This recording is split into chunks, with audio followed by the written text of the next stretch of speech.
मिल्कीपुर की बात करते हैं, जहां पर लगातार मिल्कीपुर में सीएम योगी आज अयोध्या पहुंचेंगे और फिर मुख्यमंत्री आज मिल्कीपुर विधानसभा उपचुनाव में बीजेपी उम्मीदवार चंद्रभानु पासवान के पक्ष में रैली करते दिखाई देंगे। सीएम योगी सुबह करीब 11 बजे मिल्कीपुर पहुंचेंगे और पलिया मैदान में जनसभा को संबोधित करेंगे। आपको बता दें कि मिल्कीपुर में 5 फरवरी को वोटिंग है, 8 फरवरी को नतीजे आएंगे और यहां पर 3,70,829 मतदाता हैं। 10 उम्मीदवारों की किस्मत का फैसला यहां पर होगा।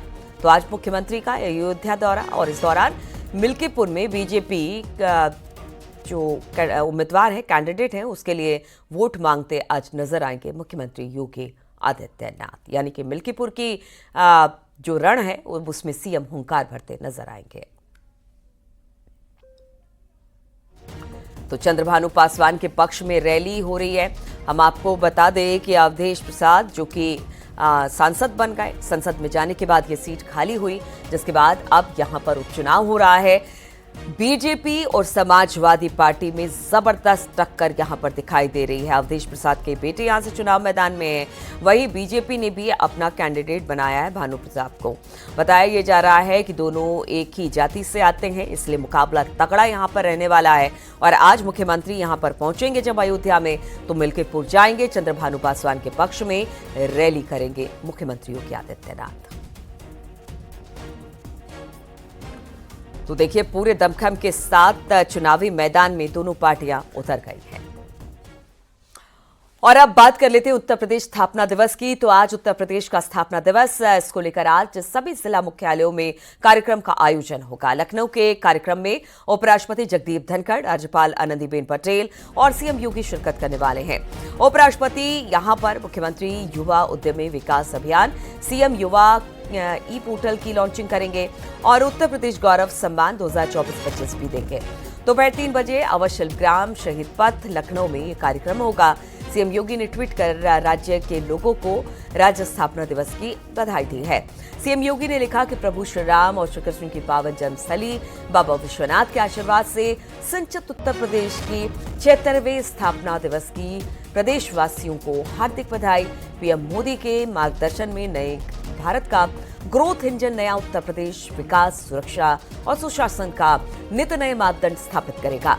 आइए हम सब मिलकर उत्तर प्रदेश को विकसित, आत्मनिर्भर प्रदेश बनाने हेतु संकल्पित हों।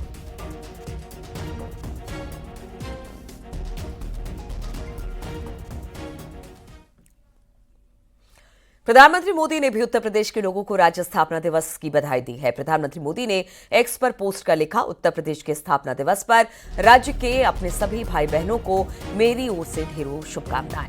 भारतीय संस्कृति में अनगिनत पौराणिक और ऐतिहासिक कालखंडों की साक्षी रही ये पावन धरती पिछले 8 वर्षों से विकास के नित नए अध्याय रचने में जुटी है। मुझे पूरा भरोसा है कि जन कल्याण के लिए समर्पित सरकार और यहाँ के लोगों की अद्भुत प्रतिभा और अथक परिश्रम से हमारा ये प्रिय प्रदेश विकसित भारत के संकल्प और निर्माण में अपना अमूल्य योगदान देगा।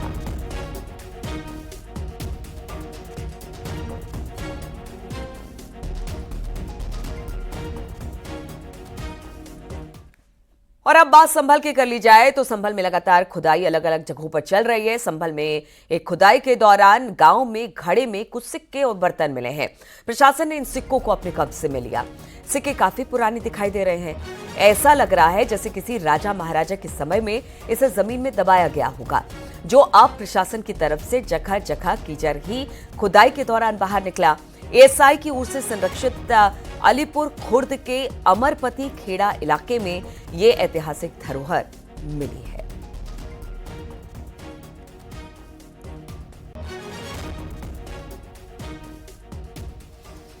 पुराने सिक्के मिले, क्या है पूरा मामला? वहाँ पर कल एएसआई की टीम गई थी और उस स्थल को उन्होंने अमरपति खेड़ा के नाम से चिन्हित किया। अमरपति खेड़ा जो है वो पूर्व से एएसआई के द्वारा सन 1920 से ही संरक्षित स्थल रहा है, तो उसके क्रम में आज हम लोगों ने विजिट किया था।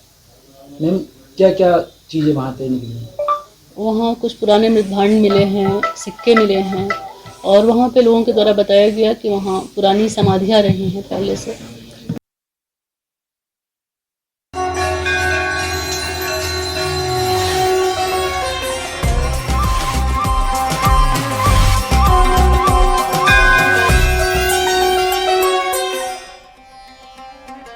और अब बात महाकुंभ की कर ले तो सीएम योगी का कल प्रयागराज के दौरे पर पहुंचने वाले हैं। यहां वो मौनी अमावस्या पर होने वाले स्नान को लेकर तैयारियों की समीक्षा करेंगे।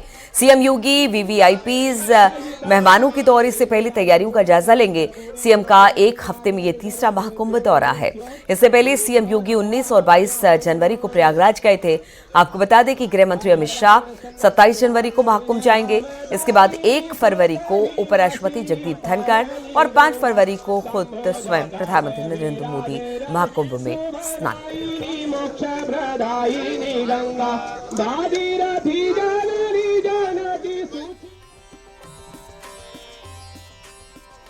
यूरोप में भले रूस और यूक्रेन आमने सामने होकर एक दूसरे पर बम और गोली बरसा रहे हों, लेकिन महाकुंभ में दोनों देशों के नागरिक साथ में रह रहे हैं और दोनों देशों के बीच शांति हो जाए इसकी प्रार्थना कर रहे हैं। रूस और यूक्रेन के नागरिक यहां कई शिविर में सनातन धर्म अपनाकर शांति का संदेश दे रहे हैं। वो परस्पर सौहार्दपूर्ण वातावरण में यहां अपने गुरु की देखरेख में है और शांति की कामना रूस और यूक्रेन के साथ विश्व की भी कर रहे हैं।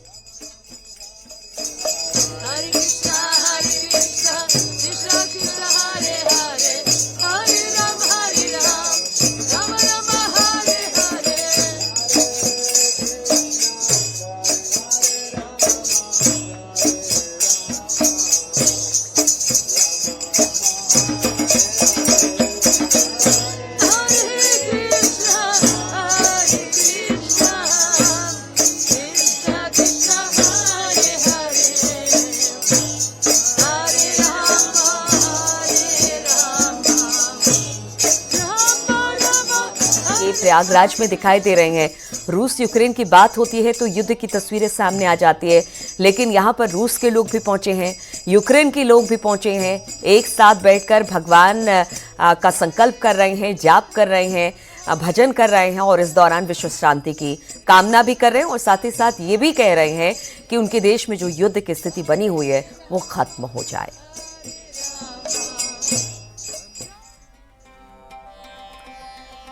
महाकुंभ मेले में पीपे के पुल की कहानी भी बड़ी दिलचस्प है। इतिहास जानकर आप हैरान रह जाएंगे कि आखिर कहां से आई ये तकनीक और देश के तमाम हिस्सों में कैसे बनाए जाते हैं पीपा पुल। ये स्पेशल रिपोर्ट जरा देखिए।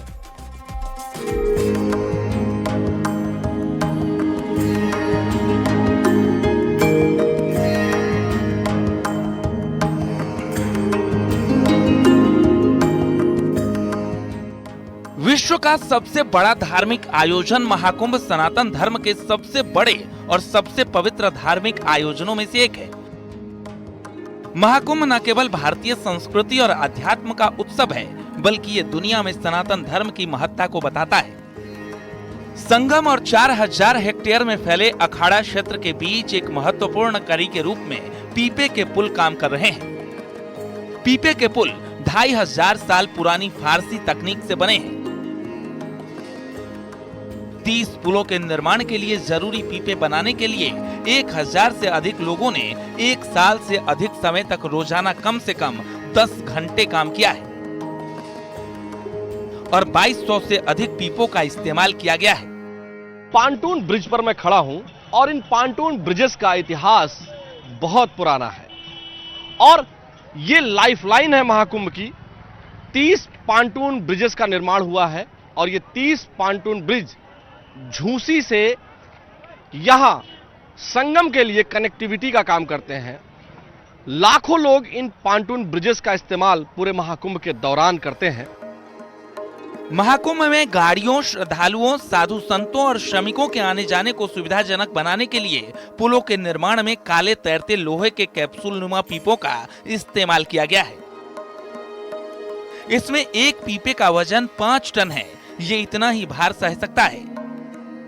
पीपे वाले पुल महाकुंभ का अटूट हिस्सा हैं और श्रद्धालुओं के सैलाब के लिए जरूरी है। सुरक्षा सुनिश्चित करने के लिए पुल पर सीसीटीवी कैमरे लगाए गए हैं और कमांड सेंटर के जरिए लगातार निगरानी की जाती है। बताया जाता है कि फारसी राजा जेरेक्सस प्रथम ने यूनान पर आक्रमण किया था, तभी से इन पुलों का निर्माण किया जा रहा है। चीन में झोउ राजवंश ने भी 11वीं शताब्दी ईसा पूर्व में इन पुलों का इस्तेमाल किया था। भारत में इस प्रकार का पहला पुल अक्टूबर 1874 में हावड़ा और कोलकाता के बीच हुगली नदी पर बनाया गया था। ब्रिटेन के इंजीनियर सर ब्रैडफोर्ड लेस्ली द्वारा डिजाइन किए गए इस पुल में लकड़ी के पीपे लगाए गए थे। बहरहाल महाकुंभ में इस अनोखे पुल की चर्चा खूब हो रही है। मौनी अमावस्या अब 29 तारीख को है और उस दिन इस पीपे के पुल के माध्यम से हमारे साधु संत मंडलेश्वर महंत, श्री महंत, आचार्य महामंडलेश्वर, ये सभी लोग, पीठाधीश्वर, ये सभी लोग पीपे के पुल का इस्तेमाल करके संगम नोज तक पहुंचेंगे और अमृत तत्व की खोज में अमृत स्नान के लिए यहां आएंगे। वाकई में ये बहुत बड़ा निर्माण है और पीपे का पुल, पांटून ब्रिज इस बात की गवाही देंगे और ये पांटून ब्रिज गवाही देने के साथ साथ हमारे आध्यात्म की राह को भी आसान कर रहे हैं। वीडियो जर्नलिस्ट उपेंद्र यादव के साथ आलोक शुक्ल, न्यूज़ 18 प्रयागराज।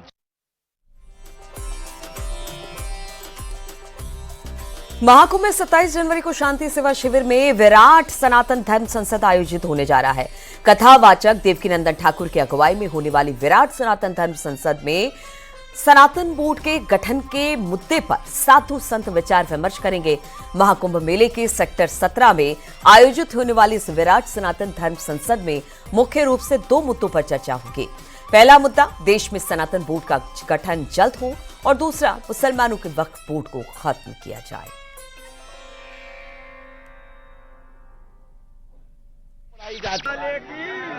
महाकुंभ के सेक्टर 17 शांति सेना शिविर में सनातन बोर्ड को लेकर विराट सनातन धर्म संसद होने जा रही है और इस संसद को लेकर तमाम साधु संत यहाँ पर जुटे हुए हैं। निरंजनी अखाड़े में देख सकते हैं कि यहाँ पर निरंजनी अखाड़े के जो यहाँ पर सचिव हैं, अखिल भारतीय अखाड़ा परिषद के अध्यक्ष महंत रविंद्र पुरी, और इसके अलावा देवकीनंदन ठाकुर जी और अन्य जो संत महात्मा हैं, उन्होंने किस तरह से अपना हाथ एकजुट किया है। यानी कि जो सनातन बोर्ड है उसको गठित करने के लिए एकजुट हो गए हैं संत, और देवकीनंदन ठाकुर जी की अगुवाई में, अखाड़ा परिषद अध्यक्ष महंत रविंद्र पुरी की अगुवाई में ये सनातन बोर्ड के गठन को लेकर एकजुट हुए हैं। और जब 27 जनवरी को दोपहर 12 बजे से ये शुरू होगा तो निश्चित तौर पर इसमें तमाम विषयों पर यहाँ पर चिंतन होगा और तमाम लोगों से यहाँ मांग की जाएगी।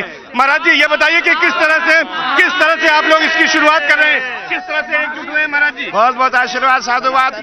27 को हमारी बैठक है जिसमें हमारे देश विदेश से जितने मठाधीश है सभी यहाँ पहुँचेंगे और हमारा पूरा प्रयास है 27 को हम घोषणा करेंगे और इस महाकुंभ में हम सनातन बोर्ड लेके रहेंगे। महाराज जी, अन्य किन विषयों पर चर्चा होगी? अब सनातन बोर्ड एक सागर है, सागर में गागर, उसमें दुनिया भर की नहरें हैं, दरिया है, सब कुछ है, उसमें सब कुछ होगा, वो हम 27 को ही वहाँ घोषणा करेंगे। महाराज जी, क्या प्रारूप होगा, कैसे इसमें समिति बनेगी और किस तरह का प्रस्ताव तैयार किया जाएगा? देखिए, जब हम सब लोग वहाँ बैठेंगे, सबके सुझाव आएंगे, सबसे वार्ता होगी, उसके बाद घोषणा की जाएगी। अच्छा, इसको कोई हाईजेक न कर ले, इसको लेकर क्या ध्यान रखा जाएगा? देखिए, सनातन बोर्ड को हाईजेक कौन कर सकता है? सनातन है, जिसका आदि है न अंत है, उसे कोई हाईजेक नहीं कर सकता। महाराज जी, बांग्लादेश की जो समस्या है इसको लेकर क्या कहेंगे?